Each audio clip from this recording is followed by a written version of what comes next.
Bonjour à tous. Bonjour. Bonjour Roland, bonjour Sandrine. Bonjour Roland, bonjour Hélène, bonjour à tous. Alors, aujourd'hui, ça va être un podcast spécial HRE avec une équipe de choc, voilà, que j'apprécie beaucoup. Donc, Sandrine Merci. qui est télépathe et Hélène qui est opératrice. Alors, nous allons parler de HRE. Elles vont vous raconter ben, comment elles en sont arrivées là, peut-être, et puis on va rentrer dans le vif du sujet. Alors, je vous laisse vous présenter. Allez, on commence par Hélène. Merci beaucoup. Alors, moi, je suis opératrice en hypnose régressive ésotérique. J'ai 32 ans. Et puis, j'ai découvert la HRE il y a déjà 3 ou 4 ans via des sessions clients avec Aurore, avec Elettra, avec Nathalie Knepper, etc. Et puis, en juillet 2023, j'ai fait ma session, donc une session HRE avec une autre opératrice. Et puis depuis, je me suis fait former et maintenant je suis professionnelle en binôme avec Sandrine, ma télépathe chérie. Voilà.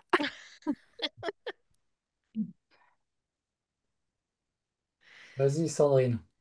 Alors, moi j'ai découvert la HRE en 2021, selon le même principe qu'Hélène. J'ai regardé des sessions de Aurore X Chevalier, de Nathalie Knepper, et ça m'a assez interpellée, parfois même un petit peu fait peur. Et puis en 2022, j'avais une vie qui était tellement bloquée, mais à un point que bah, j'en pouvais plus. Je me suis dit, il va falloir faire quelque chose.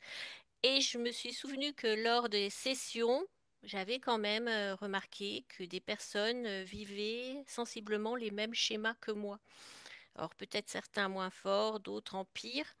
Et en 2022, j'ai pris la décision de prendre un rendez-vous et de faire une HRE. Ça s'est pas passé tout seul parce que il y avait tellement d'interférents que bah, ça ne fonctionnait pas via Zoom. Il y avait de la friture sur la ligne, alors que là, vous voyez, ça passe bien, hein. Donc j'ai dû me déplacer pour faire ma HRE, où effectivement, il y avait énormément d'interférents et tout a été balayé. Et j'ai vu un net changement. Par exemple, c'était tellement bloqué que quand j'envoyais un mail, 9 fois sur 10, mon mail n'arrivait jamais. Soit il se perdait, soit la personne l'avait lu, l'avait mis de côté, mais tellement bien mis de côté qu'elle s'en souvenait plus. Je téléphonais à un réparateur pour prendre rendez-vous. Il me disait oui, bah, il venait jamais. J'en étais à un point que j'envoyais un mail et que j'appelais pour être sûr qu'on ait bien reçu mon mail, que je prenais un rendez-vous et que je rappelais pour être sûr que quelqu'un viendrait à ce rendez-vous. C'était horrible. Et suite à la HRE, bah, tout s'est débloqué. J'étais bloquée aussi sur le plan physique. J'avais des douleurs depuis 2018. Un matin, je me suis réveillée avec des douleurs partout. J'avais fait une prise de sang, il y avait un taux de CRP élevé. On trouvait, alors ça veut dire une inflammation, mais on ne trouvait pas d'où ça venait. Donc je suis allée faire ma HRE et j'avais tellement de choses qui n'allaient pas que ça, je ne l'ai même pas signalé. Et ce qui est quand même exceptionnel, c'est que le lendemain matin, je me suis levée, plus aucune douleur. Alors qu'avant, j'étais pendant 5-10 minutes à boiter tellement j'avais mal aux chevilles. J'avais des douleurs à l'épaule et au bras droit. Et quand j'étais en crise, j'arrivais même plus à lever le bras pour saisir une tasse. Et bah, le lendemain matin, ça avait disparu et c'est jamais plus revenu. Donc, je ne sais, je pourrais pas l'expliquer parce que ça n'a même pas été évoqué. Mais bon, c'était certainement lié aux interférents puisque ça a disparu du jour au lendemain. Du coup, je me suis plongée encore plus dans les sessions. J'ai découvert que Nathalie Knepper proposait des formations. Donc, je me suis inscrite à ces formations, niveau 1 et 2 des mondes de l'invisible. Ensuite, comme j'aimais beaucoup le travail d'Aurore Xaverine Chevalier, je me suis inscrite à sa formation de télépathe. Et là, sa formation, il y a deux parties. Une partie didactique, une partie pratique. Et c'est là que j'ai découvert que j'avais des capacités en tant que télépathe. Et comme Aurore est quelqu'un de très consciencieux, très perfectionniste, j'avais remarqué qu'elle prenait des notes sur chaque élève. Et donc, je lui ai envoyé un mail en lui disant, voilà, j'ai beaucoup appris, j'ai découvert que j'avais des capacités, mais qu'est-ce que je fais de ça? Je ne savais pas quoi en faire. Et c'est là, elle m'a dit que j'avais de très belles capacités hypnotiques, que je pouvais avoir de très belles suggestions et que il fallait que je me fasse confiance et que je me lance. Un conseil, vas-y, elle m'a dit, lance-toi. Et quand on fait une formation avec Aurore, on a un carnet avec tous les gens, les mails, les numéros de téléphone et un groupe WhatsApp s'est créé. Et dans ce groupe, il y avait Hélène. Voilà. Et donc, on a commencé à s'entraîner toutes les deux. J'ai travaillé aussi avec d'autres opératrices où je complétais leur télépathe principal. Et arrivé à un moment, c'est devenu une évidence de continuer avec Hélène parce que bah, j'aime bien son énergie. Parce que j'estime que une opératrice doit avoir des énergies aussi élevées, pas que la télépathe. Et c'est vrai qu'elle, elle a vraiment très belles énergies. J'aime bien sa spontanéité, sa fraîcheur. Et en même temps, elle est hyper professionnelle, puisque comme moi, j'ai pu travailler aussi avec d'autres opératrices. Et je dis pas attention, hein, qu'elles sont pas professionnelles, c'est pas du tout ça. Et j'ai remarqué qu'Hélène avait fouillé énormément. Elle lâchait pas le morceau. Même des fois, en tant que télépathe, c'est inconfortable parce qu'elle nous pousse, elle nous pousse. Mais on a du résultat et même de très beaux résultats. Donc voilà. Moi, Merci Sandrine. je vais, oui, j'ai envie de dire que j'aime bien travailler avec vous parce que justement, tu parlais de professionnalisme, ce qui est indéniable avec le fait de continuer les formations, la capacité que vous avez toutes les deux de vous remettre en question aussi, hein. Et Hélène, C'est hein, nécessaire. surpris avec des capacités. Voilà, ok, là, il y a des ajustements à faire. C'est une très belle qualité dont il faut, voilà, il faut qu'on devrait et qu'il faut qu'on développe tous. Et puis voilà, et ça fonctionne. Voilà. Et puis l'humour et la fraîcheur sont au rendez-vous.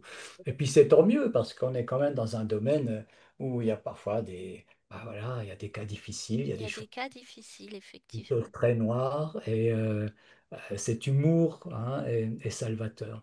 Ouais, Et pour moi, la HRE, c'est une technique, c'est une pratique et le plus important, comme pour tout outil, bah, c'est la personne qui le manie, quoi. Et je trouve, là, aujourd'hui, pour l'instant, que vous êtes une équipe très performante. Et voilà. ouais, merci beaucoup. Je tiens à Merci. préciser aussi que du coup, Aurore a mis en place une formation grade 2 en tant que télépathe et que je l'ai suivie également. Et je la remercie infiniment parce que c'est un autre degré. D'ailleurs, pour faire le grade 2, il faut son autorisation, son aval. Il faut nécessairement avoir fait le grade 1 et qu'elle estime qu'on est capable de faire le grade 2. Et le grade 2, ce sont des sujets beaucoup plus lourds. Donc, on est dans tout ce qui est MK Ultra, rituel satanique, possession, magie noire, système archontique, intelligence artificielle.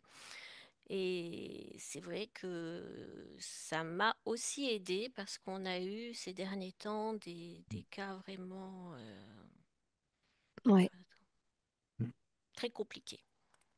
J'aimerais rebondir sur quelque chose d'important, c'est que en fait, les qualités que vous me donnez, elles ne peuvent s'exprimer que sur un terreau qui est notre lien à tous en fait. Et moi, je le serai, je serai toujours reconnaissante par rapport à Sandrine de vous avoir emmené dans ma vie parce que c'est grâce à ça que cette qualité de remise en question, etc., peut s'exprimer parce que je sais que tout est fait à partir du cœur et non pas un jugement ou quoi. Donc moi, ça m'aide énormément à exprimer ça chez moi. Et je voulais vous remercier aussi pour ça. Et je Oui. voulais rebondir, et c'est vrai effectivement sur ce que dit Hélène, quand on est télépathe, il est très important de faire attention à nos énergies, à nos vibrations. Si on veut faire du bon travail, il faut être dans des énergies hautes et dans de belles vibrations. Or, on baigne dans un jus vert et c'est pas tous les jours facile. Et il faut réussir à maintenir ces vibrations-là, cette énergie haute. Il faut avoir une vie aussi équilibrée, c'est-à-dire ne pas saouler la veille d'une HRE, ne pas se coucher à 3 heures du matin, parce que il y a des gens qui sont en souffrance, qui nous attendent le lendemain, et on ne joue pas avec ça. Donc, il faut avoir, je ne dis pas une vie d'ascète, mais une vie saine. Et oui, on peut faire la fête, mais pas quand on a une HRE le lendemain. Il faut être très vigilant à ça. Et donc, moi, j'avais fait des recherches parce que je trouvais que c'était très important de garder cette vibration haute. Et c'est comme ça que je t'ai découvert, Roland. Et que j'ai trouvé que c'était un appui formidable. Parce qu'il y a le travail de la HRE, qui est exceptionnel. Je ne vais pas dire le contraire, puisque j'ai vécu moi-même. Mais il y a tout l'après. Et l'après, il y a quand même, pour beaucoup, pas tout le monde, des traumatismes que l'on a vécu, que j'ai vécu. Et cette énergie haute, il faut savoir la conserver. Donc, non seulement j'ai pris connaissance de ta pratique, je l'ai expérimenté, et personnellement, ça m'aide beaucoup dans mon métier de télépathe. Et ensuite, j'ai connu Corinne Méridjen, qui, elle, travaille sur les traumatismes liés aussi aux interférents, à tout ce qu'on a vécu. Et c'est vrai que c'est encore une autre technique et je trouve que c'est exceptionnel parce que personnellement, j'ai vécu d'énormes traumas toute mon enfance et j'avais mon système nerveux qui était complètement fichu. J'avais d'énormes tremblements, surtout du côté de la main gauche où j'étais incapable de tenir un verre. Et depuis que je travaille aussi avec Corinne, franchement, j'ai de très bons résultats. Et en fait, c'est, je pense, un ensemble de techniques. Il y a la HRE, mais pour les personnes qui ont vécu des gros traumas, je pense que c'est bien de se faire aider. Donc moi, je cite ces deux pratiques-là, mais ça peut être aussi une très bonne psychologue, un très bon psychiatre, mais ne pas hésiter à se faire aider aussi, en plus de la HRE. C'est ce que je voudrais dire. Oui, exactement. Merci beaucoup, Sandrine, de d'ouvrir une fenêtre sur cette réflexion parce que c'est vrai que moi, quand je me suis fait former la première fois, j'avais des étoiles plein les yeux. Je me disais, waouh, la HRE, c'est trop bien, ça va tout régler, etc. Et en tant que cliente, pour l'avoir expérimenté, en fait, non. En fait, il y a des choses qui se sont débloquées, déverrouillées en moi, je l'ai senti, mais après, j'ai galéré pendant 6 mois pour créer quelque chose d'autre finalement, que j'avais tellement une grande force d'inertie, des habitudes que j'avais prises, des conditionnements qui étaient vraiment prégnants et en fait, ce que je voudrais dire, c'est que c'est pas à cause d'une interférence, en fait. Il faut toujours se poser la question, est-ce que c'est la cause ou la conséquence? Et certes, quand on s'incarne sur Terre, souvent, on trimballe avec nous une interférence, mais cette interférence, elle appuie sur quelque chose qui existe déjà en nous. Vibration de manque, d'une illégitimité, reconnaissance, etc., abandon. Et donc, oui, certes, une interférence est là et elle va emphaser et vraiment nous mettre plus bactères par rapport à cette vibration de manque, par exemple. Mais après, une fois qu'elle est dégagée, c'est pas pour autant que le manque, il est dégagé aussi. Il peut y avoir un niveau de conscience qui s'élève, ou alors on observe ce manque et on dit, ah bah c'est bon, je change les choses, etc. Mais moi, pour moi, par exemple, ça a été très difficile de me rendre compte et de poser des mots sur les traumatismes que j'avais vécus parce que j'avais une certaine idée de la force, voilà, il fallait se montrer fort, etc. Donc je mettais un petit peu sous le tapis, puis je disais non, non, tout va bien en fait. Et vraiment, la découverte de cette super équipe avec Roland et avec Corinne, puisque j'en ai fait, je suis à 4 séances avec elle, et ça me donne énormément de pouvoir, de compréhension sur mes failles, en fait. Voilà, c'est ce que je voulais dire. Donc, C'est plus ça. vulgairement, on remue sa merde, hein, n'est-ce pas? Mais c'est nécessaire parce qu'il faut comprendre que l'interférence, s'il y a quelque chose en nous qui vibre la même chose qu'elle, elle va venir, c'est automatique en fait. Donc le but, c'est que le projecteur, il se tourne en soi. Et c'est bien, le terme ésotérique veut dire ça. Il veut dire au plus intime, en fait. Donc, certes, il y a des interférences, elles nous pourrissent la vie, mais quelque part, c'est juste la conséquence d'un processus inconscient de dévalorisation, de manque, etc., etc. Après, on n'est pas aidé hein, dans le système dans lequel on vit, donc il y a vraiment aucun souci de se rendre compte qu'aujourd'hui, on a passé toute notre vie, ah oui, d'accord, de manière inconsciente, à essayer de se dire ah, mais en fait, j'ai un problème et la solution, elle vient d'une HRU qui viendra dégager tout ça. Certes, c'est pertinent à un moment donné quand vraiment tout est sclérosé et que le levier d'action, on le voit même plus. Donc, on vient retirer en fait le voile qui le cache et ensuite, c'est à nous de l'actionner, ce levier. Donc, c'est important de considérer la HRE comme une étape pour pouvoir la Tout à fait. sublimer et la transcender ensuite, quoi. Oui, c'est pour l'instant, il y a trois pratiques, trois techniques, ce qui forme une forme de triangle vertueux. Bon, peut-être un jour ce sera 4, 5, 6, on ne sait pas quoi, hein, voire plus. Mais en fait, moi je perçois deux grands objectifs. Il y en a un qui est une forme de sortie, de guérison, de sortir de son mal-être et une autre qui est la réalisation, ce pourquoi nous sommes incarnés, la réalisation de l'être, vraiment fondamentalement.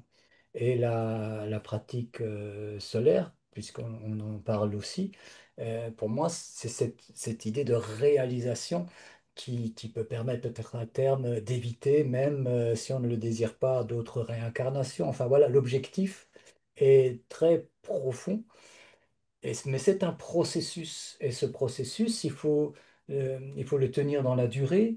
Et s'il y a des entités, ça va être difficile. S'il y a des traumas, ça va être difficile. Donc, moi, il m'a semblé qu'une forme de collaboration comme ça, elle est très fructueuse. On en voit les résultats quand même, hein, il me semble. Dans En le... plus, très naturel, Oui, faut voilà. dire. Oui, Et le fait d'enlever hein, des charges lourdes, qui peuvent être lourdes comme avec la HRE, de compléter avec un travail de fond pour les traumas, pour hein, boucher les trous, quoi, pour éviter les portes d'entrée des problématiques, et aussi cet apprentissage de monter en vibration à volonté, et qui doit aussi être utile, j'imagine, est-ce que Oui, la pratique solaire vous aide oui. dans le cadre même de la HRE? C'est une question, ça. Ouais. Oui, complètement. oui, Juste avant de répondre à cette question, je voudrais juste préciser quelque chose, qu'on parle de vibration, on parle de voilà, haute vibration, fréquence, etc. Faire attention à voilà, son hygiène de vie et tout. Moi, je voudrais dire que, en fait, dans notre imaginaire, quand on dit vibrer haut, on a l'impression qu'on ne vibre qu'une seule fréquence. On a l'impression que il faut vibrer haut, mais finalement, on ne sait pas trop ce que ça veut dire, alors qu'en fait, on est une infinité de fréquences. Donc, on est multidimensionnel, on a une infinité de fréquences. En nous, il y a des espaces qui vibrent de n'importe quelle manière que ce soit, toutes les nuances que vous pouvez imaginer et même celles que vous ne pouvez pas imaginer. Vibrer haut, ça veut juste dire être juste dans sa fréquence, en fait. Donc, il y a un truc important que je voulais souligner, en fait, subsidiairement à ça, c'est que une émotion négative n'est pas forcément une faille pour une interférence.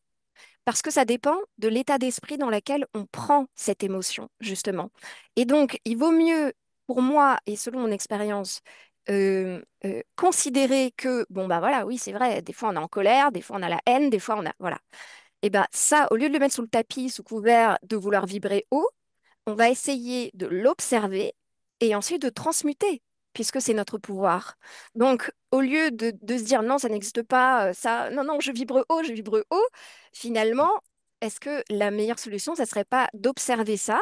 Ok, c'est une étiquette que je mets, c'est négatif pour moi, d'accord, j'ai pas envie de le voir, c'est désagréable, mais ok, j'accepte. J'accepte que je suis en colère là. Et ça nous dit beaucoup de choses, et ensuite on transmute plutôt. Et c'est ça le pouvoir, finalement, pour moi, de l'être. C'est la transmutation. exactement. C'est accueillir une émotion, la comprendre, se laisser traverser et ne pas la garder et transmuter. Et c'est vrai que la pratique solaire, personnellement, m'aide énormément. Parce que Exactement. en tant que télépathe, pour être télépathe, il faut être hypersensible. Et quand on est hypersensible, c'est très difficile dans notre société actuelle de ne pas se laisser impacter. Même si on évite de trop écouter, il y a toujours quelque chose qui va résonner un peu plus fort en nous et qui va nous faire mal au cœur.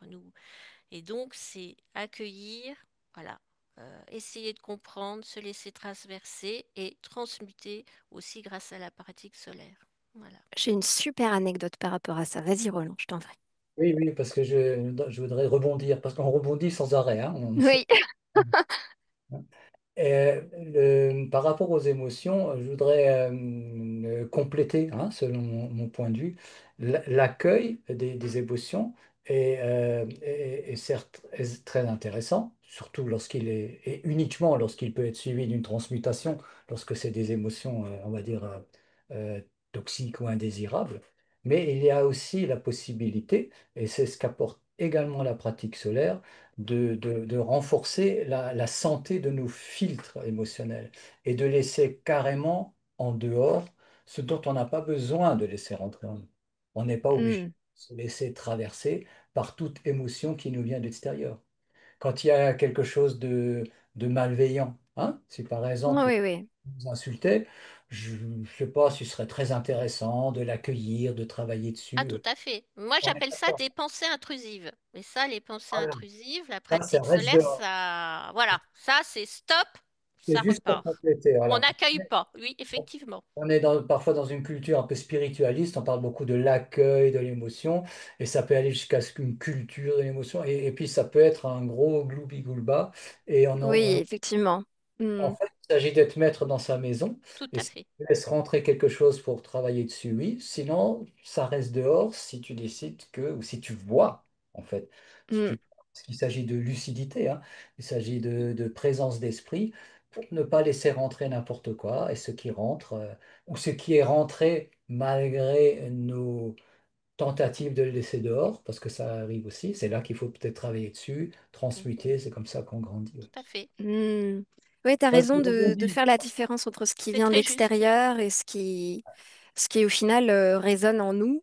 Même si tout part de nous, effectivement, on vit dans un système dans lequel automatiquement, quand on commence, et tu en parles très bien lors des pratiques solaires, quand on commence à s'émanciper en termes émotionnels, c'est-à-dire à vibrer un petit peu plus haut par rapport à la majorité du système, en fait, automatiquement, c'est-à-dire que c'est comme un aimant. C'est-à-dire que c'est comme une alerte pour le système. Donc, c'est pas ciblé contre une personne en particulier, c'est contre toutes les personnes qui souhaitent augmenter un petit peu leur taux vibratoire et qui se rendent compte, qui ont un petit peu plus conscience de ce qui se passe en eux et autour d'eux. Et donc, oui, là, effectivement, oui, la porte fermée. Je suis complètement d'accord. Je parlais plutôt des émotions qui viennent de nous, c'est-à-dire que qui sont activées. Par exemple, je sais pas moi, on va regarder une session HRE et puis moi ça va, je sais pas moi, ça parle d'un enfant, voilà, tac, ça va activer un truc en moi et ben ce truc-là, bah, peut-être que c'est une tristesse en fait que j'ai. Et donc c'est cette tristesse qui est déjà en moi que j'apprends à accueillir pour transmuter. C'est pas j'accueille quelque chose qui n'est pas de moi. Oh là là, parce qu'il faut que je me laisse traverser. Et d'ailleurs, j'ai une anecdote super intéressante par rapport à voilà, se laisser traverser tout ça. Euh, Quand j'étais débutante à la formation Griffasie, je ne savais pas encore si je voulais devenir opératrice ou télépathe. Donc, j'avais pris tous les académies day possibles, opératrice, télépathe. Voilà, j'ai même fait bah, la formation télépathie d'Aurore, grade 1, et c'est là où on s'est rencontrés avec Sandrine. Et donc, je m'entraînais en tant que télépathe. Ça n'a pas duré longtemps, et puis je fais genre 3 entraînements, un truc comme ça. Et je me rappelle que moi, je me disais, non, j'ai un mental beaucoup trop présent, je peux pas. Mais l'opératrice avec qui j'étais, qui était débutante aussi, donc c'était vraiment un entraînement à tâtons, quoi. On- Elle m'a fait rentrer en hypnose et j'avais tellement confiance en elle, à un moment, je me suis vraiment laissée. Et il y a un truc avec ça, Sandrine, tu me diras si je dis des bêtises ou pas, parce que moi, je télépathe, c'est pas trop mon expérience maintenant, mais il y a un truc avec la confiance. Voilà. Tu peux plus te lâcher ton mental et justement cette onde bêta là qui te fait dire ah, mais est-ce que tu es sûr que? Et puis machin. Hop, bah là tu lâches ça et puis du coup tu peux mieux plonger. Et bah ce jour-là, c'est ce qui s'est passé avec cette opératrice débutante comme moi. Et elle m'a dit bon, bah tu vas où tu veux. Et je me suis retrouvée en Guadeloupe, là où j'ai vécu quand j'étais enfant et adolescente. Et, et tout d'un coup, c'était des ressentis, tu vois. Moi, j'ai pas vu, mais c'était des ressentis. Je ressentais que j'étais au-dessus de l'eau et que dans l'eau, il y avait une masse énorme, un truc vivant. Et alors, je lui dis ça, elle me dit, bah vas-y, va voir. Et je sors, elle est là pour m'apprendre quelque chose, pour m'enseigner quelque chose. Et je rentre dans l'eau et je ressens en fait une énorme présence, vraiment un truc gigantesque. On dirait une énorme tortue avec toute une île sur le dos. Enfin, tu sais, comme dans les livres de contes, quoi. Moi, me pose plus la question de savoir si c'est vrai ou pas. Je vais vous raconter pourquoi après. Mais en tout cas, dans cette expérience, c'était intéressant parce que cette tortue, elle, elle m'a dit quelque chose en télépathie. Elle m'a dit, en fait, regarde-moi. Je plonge à n'importe quel niveau de cette eau et ça va très très profondément. On voit plus rien. On voit plus rien à partir d'un certain niveau dans la mer. Et elle, elle va vraiment au fond, au fond, au fond, au fond. Et ses antennes à elle sont très subtiles et elle capte toutes les vibrations autour d'elle parce que l'eau, bah, aussi en phase ce truc-là. Et elle est millénaire, cet être vivant est millénaire. Et je comprends la sagesse de cet être. Et elle me montre que, en fait, tant qu'elle sait qui elle est, c'est-à-dire tant qu'elle connaît sa fréquence, qu'elle sait qui elle peut se laisser, elle peut aller dans n'importe quelle eau en fait. C'est ça qu'elle voulait me montrer, c'était ça le message.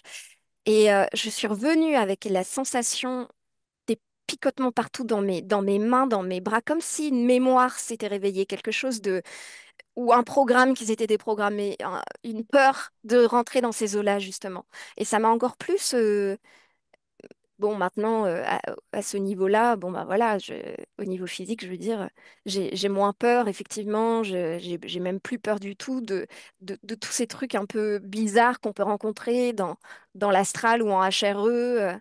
Voilà, donc maintenant, je me laisse plus. Quand j'étais débutante, je me disais, ah bon, ça existe ce truc? Aujourd'hui, c'est beaucoup plus, comment dire?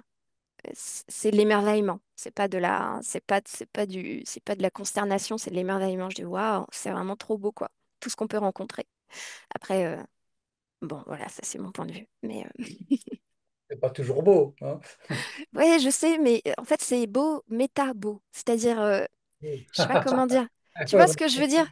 Quand tu dépasses en fait l'apparence, oui. c'est beau quoi, c'est dingue. Sandrine, elle est capable d'aller dans ces profondeurs-là. Moi, je suis capable de la guider et on est capable d'aller voir des informations authentiques qui concernent une autre personne pour l'aider dans ses problématiques. Enfin, je trouve ça magnifique quoi. C'est vraiment, c'est notre pouvoir. Voilà.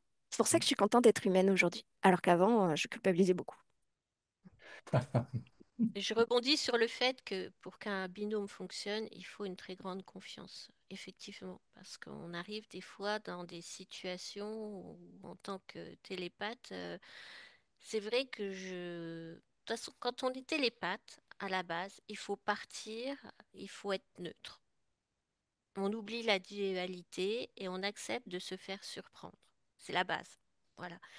Et il faut une très grande confiance, parce qu'on peut se trouver dans des situations où il ne faut pas avoir le moindre doute que l'opératrice peut me ramener sans problème. Confiance en l'opérateur ou l'opératrice. Voilà, tout à fait. S'il n'y a pas cette confiance-là, on part pas. On se laisse, on peut pas s'abandonner. Oui, Il n'y a pas de laisser aller. il n'y a pas de laisser aller. C'est Tu, important. Oui, tu m'expliquais un jour, je crois que c'est toi qui as dit ça, Sandrine, je suis plus sûr, mais c'est-à-dire que la télépathe est en phase avec une multiplicité d'informations, avec beaucoup Oui, de directions dans laquelle télépathe pourrait aller, et le rôle de l'opérateur est justement de canaliser en fonction de l'histoire ben, de la personne, du client, de la personne qui est en train d'essayer d'être, qui se prête au jeu, on va dire. Et ça, c'est intéressant. C'est vraiment comme ça que ça se passe, cette multiplicité tout à d'informations, et fait. tu pourrais partir dans tous les sens, voire t'y perdre. peut-être? Chaque session est différente, mais ça peut être un film qui part en accéléré. On a énormément d'informations. Ça peut être plusieurs vies qu'on voit en même temps. Alors, on dirait vie antérieure, mais on sait qu'en fait, c'est plusieurs lignes de temps, puisqu'il n'y a pas de temps. Et c'est tout le travail, d'Hélène, où elle doit justement me guider, me conduire pour que je lui amène l'information dont elle a besoin pour progresser. Hmm. Et sans elle, je ne peux pas, parce que moi, je suis absorbée par toutes les informations que j'ai. Ça peut être tous les ressentis, ça peut être des lumières, des émotions. Il faut savoir que quand on est dans cet état-là, en onde θ, on voit des couleurs qu'on ne voit pas sur Terre. On a accès à des couleurs qu'on ne voit pas sur Terre. On a accès à des formes, des humanités qu'on ne connaît pas sur Terre. On a accès à des sentiments. Comment je pourrais expliquer ça? Par exemple, nous, on a la mélancolie, la tristesse. En France, on a ces mots-là. Et par exemple, en Allemagne, on a un mot qui s'appelle, c'est die Sehnsucht. Die Sehnsucht, c'est un mot qu'on n'a pas en France, un mot de vocabulaire qu'on n'a pas, qui est entre la mélancolie, mais un peu moins forte, et ça se teinte subtilement de tristesse, mais c'est une notion qui n'existe pas dans notre vocabulaire, par exemple. Et ben, quand on est en onde θ dans ces mondes-là, on a aussi des émotions et on a un vocabulaire qui existe dans cet état-là, qui est tellement riche et varié qu'on a parfois du mal de trouver le vocabulaire dans notre langue qui peut correspondre à ce qu'on voit, à ce qu'on ressent. Hmm. C'est pas toujours facile de retranscrire dans notre propre langue ce à quoi on a accès dans cet état-là. Ouais. Des fois, je la pose dans ses retranchements. Je dis, bon, ok, donc là, tu connais pas l'ADN, donc le nom de cet ADN. Donc, il va apparaître devant toi et puis tu vas le traduire en français. Et bon, alors, elle dit, bon, alors en français, ça donnerait ça. Moi, je dis, bon, d'accord, ça m'apporte rien en fait, hein. Parce que je comprends rien non plus à cet ADN-là, cette vibration-là. Je sais juste que, bon, c'est un truc qui doit dégager. Donc, mais ouais, Sandrine, parfois, moi, je peux la laisser parler des heures, hein. Toutes les informations en fait, elle a accès à ces informations de manière instantanée. Et après, moi, mon boulot, c'est de classer cette information, de lui dire, bon, alors, décris-moi son apparence. Ah oui, parce qu'elle était déjà partie dans toute sa vie, quoi, la vie de la partie subliminale, etc. Donc, il faut pouvoir et c'est pour ça qu'il y a un protocole sur lequel on s'appuie qui s'appelle la méthode Grifasi, en fait, hein, voilà, c'est vraiment protocolaire. Et dans ce protocole, eh ben, on a une liberté en fonction de l'état d'esprit dans lequel on prend ces informations. Mais oui, l'opérateur, c'est la garantie mentale, la garantie de discernement entre une information qui est sûre dans l'enquête et puis une autre, selon plusieurs paramètres, voilà, où je donnerai pas trop de crédit à cette information-là, mais c'est de moins en moins. Avec Sandrine, on en fait beaucoup de HRE là en ce moment et c'est, euh, c'est fluide. En fait, elle a une très grande capacité à rester dans cet état parce qu'il faut savoir que c'est comme une onde, en fait, c'est une vague. Donc, il va y avoir des moments où elle va affleurer en bêta, c'est-à-dire avec le mental. Ça, c'est quand je lui pose des questions trop vagues. Et donc là, je sais que hop, il faut que je reconcentre un peu la question pour éviter qu'elle n'interprète, que son mental vienne à la rescousse interpréter quelque chose. Donc, c'est une danse en fait. Et voilà, c'est ondulatoire. Je voudrais que vous explicitiez la notion d'ADN. Je vois souvent sous les commentaires des gens qui ne connaissent pas trop la HRE et qui la remettent en question à cause de l'ADN. L'ADN ne peut pas exister sur ce plan, donc tout ça c'est Ouais. du plan. Moi, je crois le comprendre d'une certaine manière, mais je voudrais que vous parliez plus de cette vérification Hmm, qui est importante. Alors, on dit hmm. d'ADN, mais finalement, qu'est-ce qu'est-ce qui se passe? D'accord. Est-ce que tu veux répondre, Sandrine, avant ou je Non, réponds? je te laisse répondre. Ok. Donc, en fait, ADN, on pourrait le définir comme la vibration essentielle, c'est-à-dire l'essence de l'être que tu as en face de toi. C'est-à-dire un être dans l'astral, on le sait, il peut revêtir différentes formes, différentes apparences. Eh ben, c'est vraiment de toucher qui il est. On dit ADN parce que c'est le mot. C'est le mot qui représente le plus. Tu vois, avec l'ADN, on ne peut pas tricher. Donc, La structure c'est interne, comment? l'identité, la structure interne, Voilà, l'identité, voilà. les questions d'acuité de regard, n'est-ce pas? Je Oui, regarde, c'est pas. c'est une question de. C'est intéressant cette question parce que, par exemple, je sais pas moi, si on était dans une autre urbanité avec un autre vocabulaire, peut-être que c'est pas le mot ADN qu'on dirait. Parce que ce qui compte, c'est pas le mot, c'est ce que ça représente. C'est-à-dire vérifier la nature de l'être que tu as en face de toi. Et l'ADN ne peut pas tricher par rapport à ça. Donc quand on dit ADN, ça vient ramener toute cette structure mentale et toute cet imaginaire de dis-moi ta nature, donne-moi ton essence et je vais la chercher. Et donc voilà. Mais effectivement, c'est pas un ADN. Genre, on va pas aller, je sais pas moi, dans un labo scientifique, prendre, prélever un truc sur la partie subliminale ou quelque chose, et puis regarder les cellules, et puis voir, ah, il a un ADN humain. C'est pas vraiment comme ça. Le ressenti de la vibration.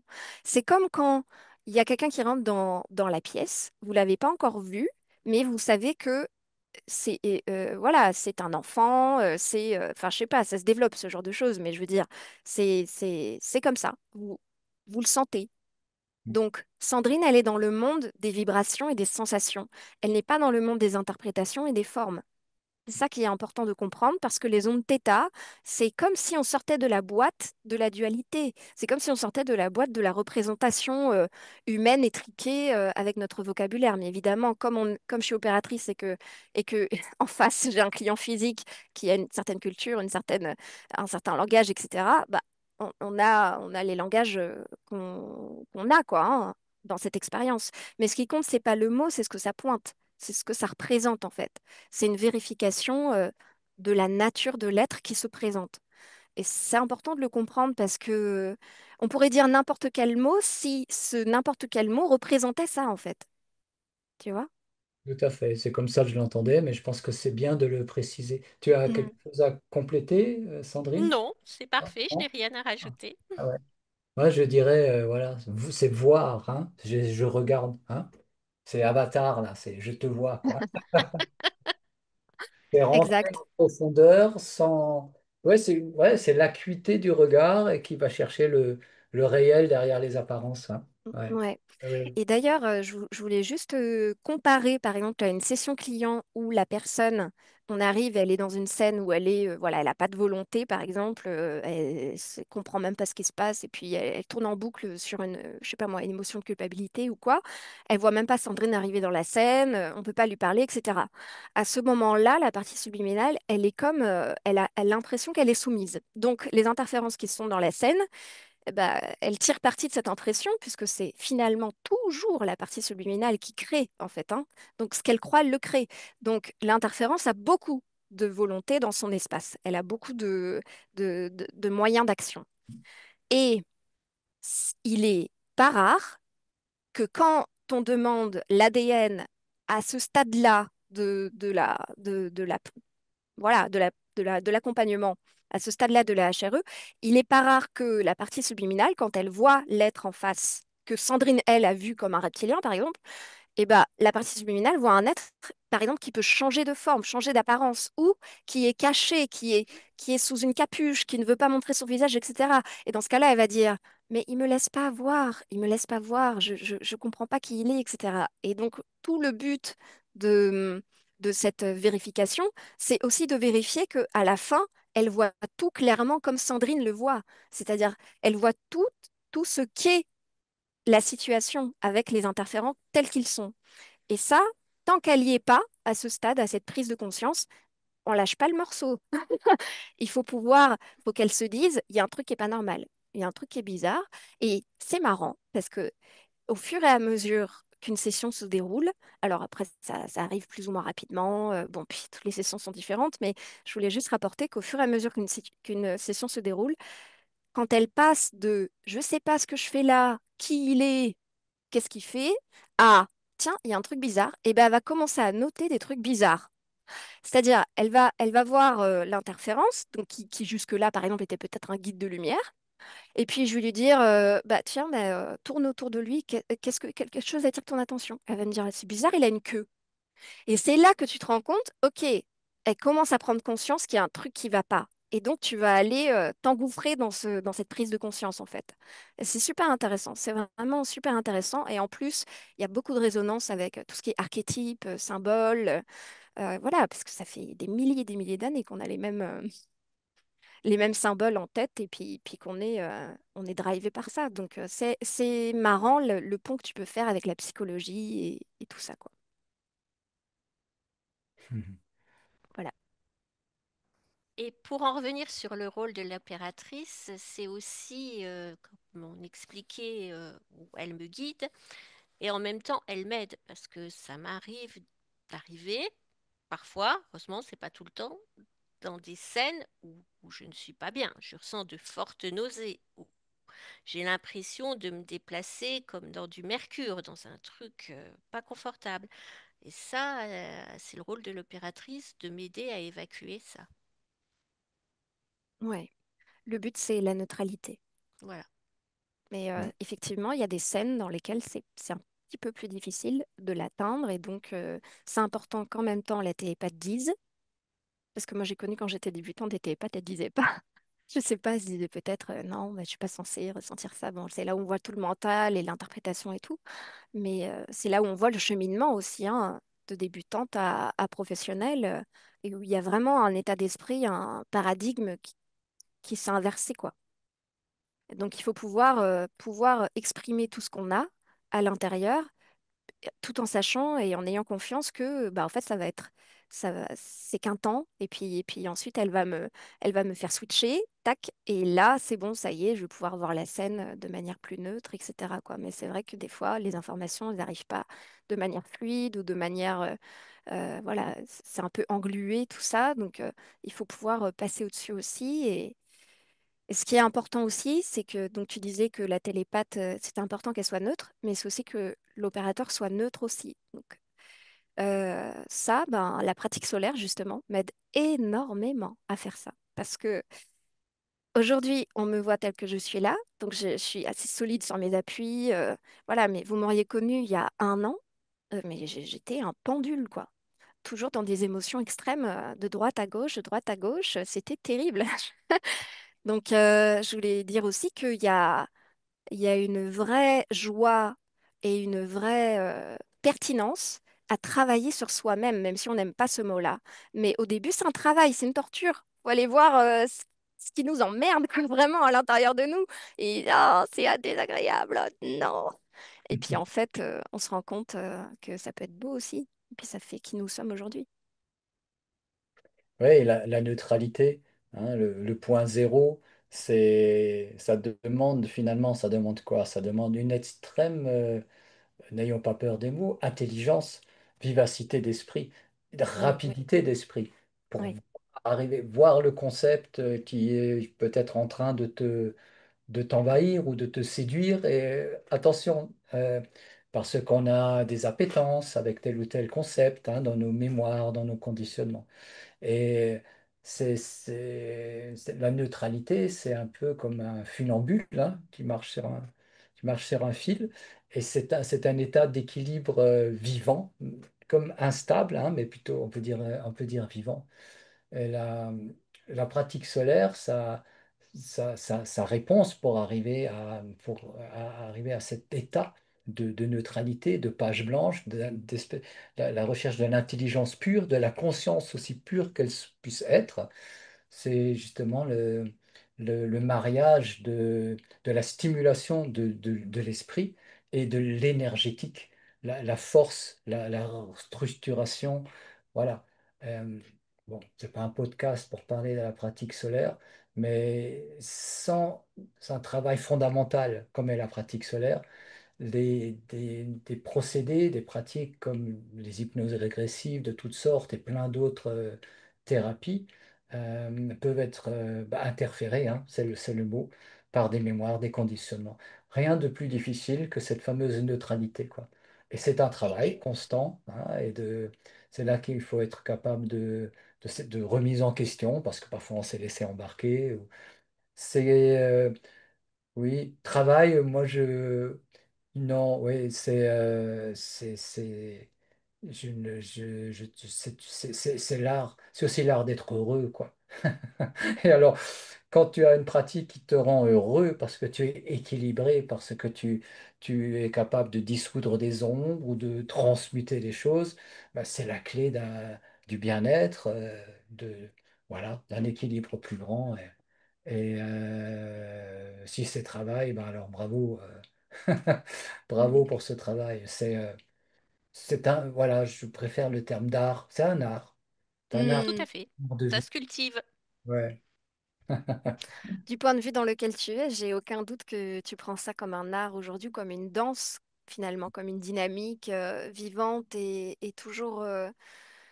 C'est marrant parce que c'est comme si tu avais acquis un pouvoir et en même temps, c'est jamais acquis. Parce que ben, en fait, tu le réactives à chaque fois qu'il y a quelque chose que tu discernes en toi qui cherche à être transmuté ou quoi. Et du coup, c'est dans la tempête, en fait, et ben, il y a le bateau qui est là, solide, et il faut pouvoir compter sur ce bateau, quoi. Et moi, c'est ce que j'apprends, notamment avec la pratique solaire et aussi en regardant mes failles avec Corinne Meridian. Ça, c'est sûr et certain. Ça, ouais. c'est incroyable, vraiment le... Et je voulais dire aussi que les interférences sont pas forcément des entités.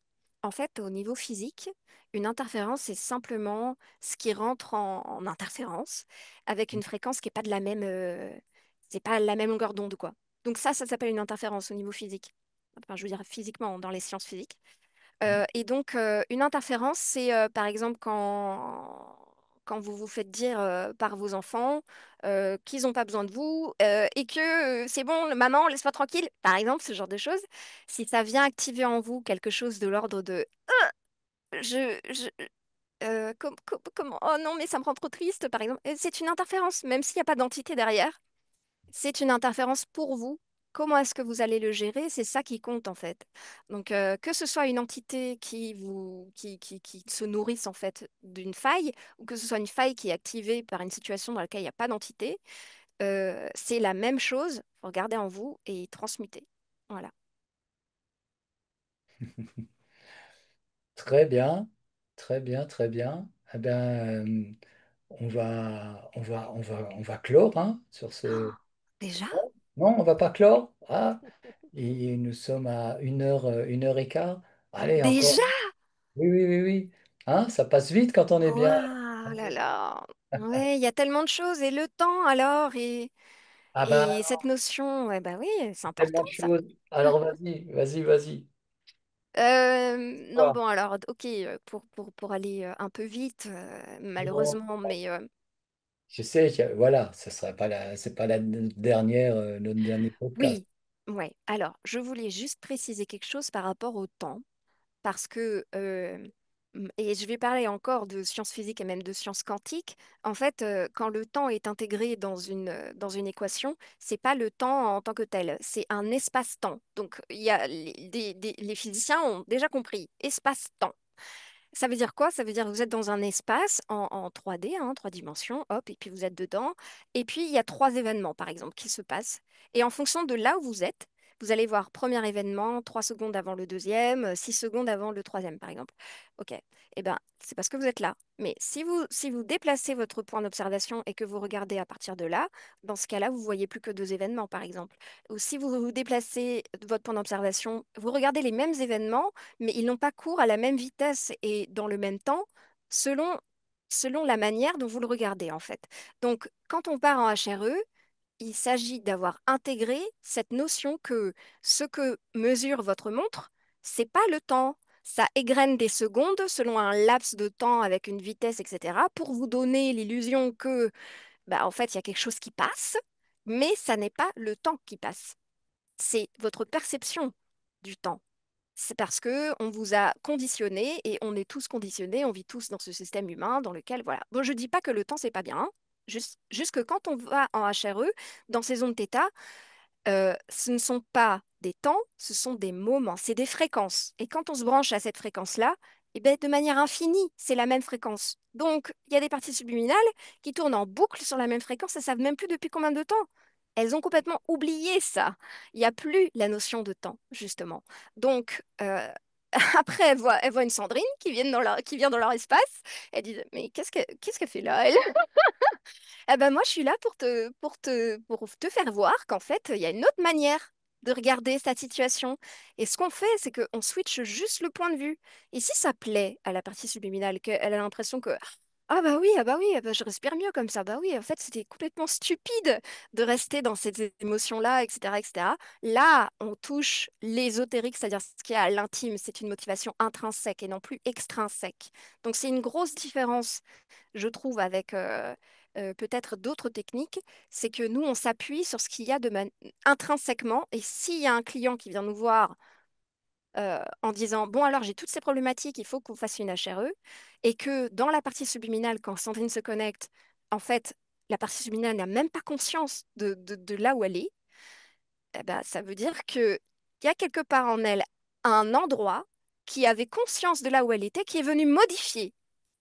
Puis sinon, il y aurait personne qui serait venu nous voir pour demander une HRE. Donc, je voulais dire que malgré toute la merde qu'il y a autour de vous et en vous, eh bien, en fait, il y a un fil lumineux qui est votre volonté et qui est là pour modifier les lignes de temps qui conviennent plus, quoi, qui sont un peu stériles et puis qui sont un peu involutives et qui rendent un peu bébêtes, quoi. Voilà, c'est la bonne nouvelle.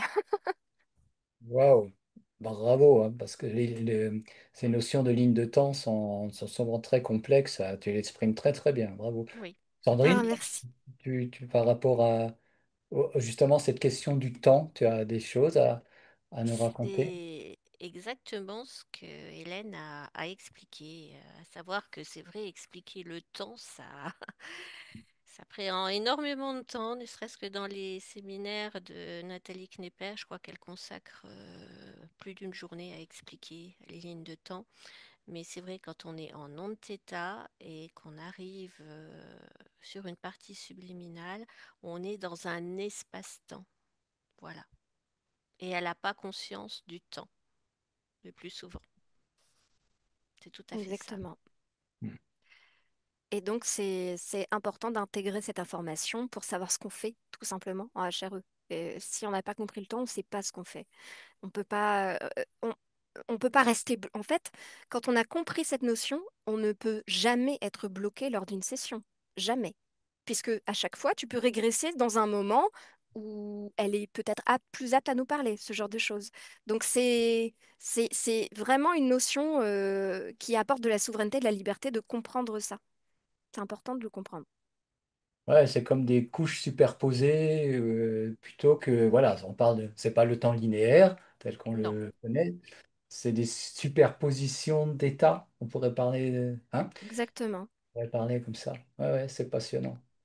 Ah et oui. ce qu'il faut, c'est justement que l'opératrice, avec toute son intelligence et toute sa perspicacité, cible les bons moments, les bons espaces-temps où on peut intervenir pour l'aider et puis pour retrouver aussi la source du problème. Voilà.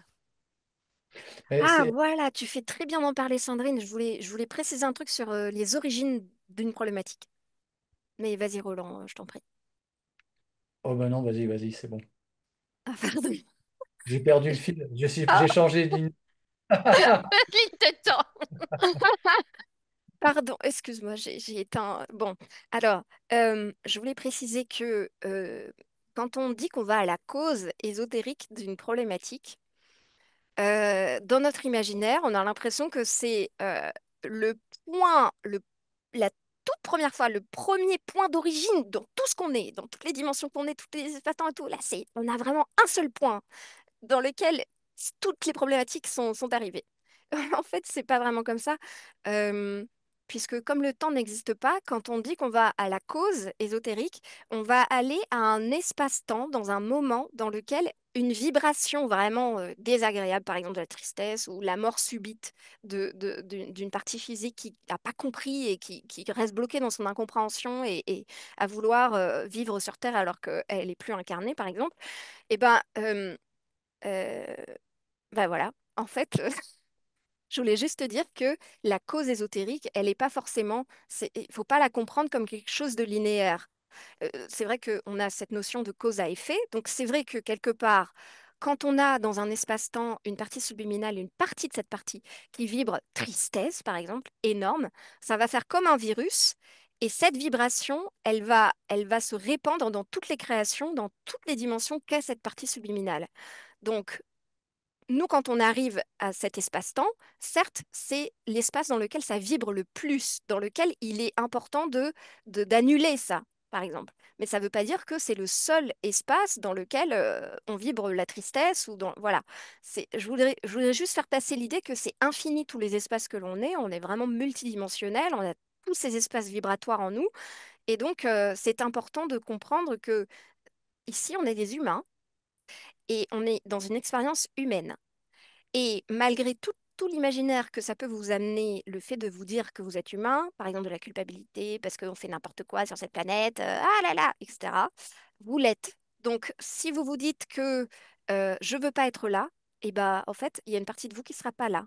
Donc, la première chose à faire pour moi, c'est hop, tourner le projecteur vers soi et se dire, ah, mais c'est chouette en fait d'être là. C'est chouette. Et commencer à voir ce qui fait que c'est chouette d'être là. Voilà. Très bien. Et ce qu'on peut créer et poser l'intention. Voilà. Voilà. Ma ligne de temps, elle est revenue là. Ah, vas-y, vas-y.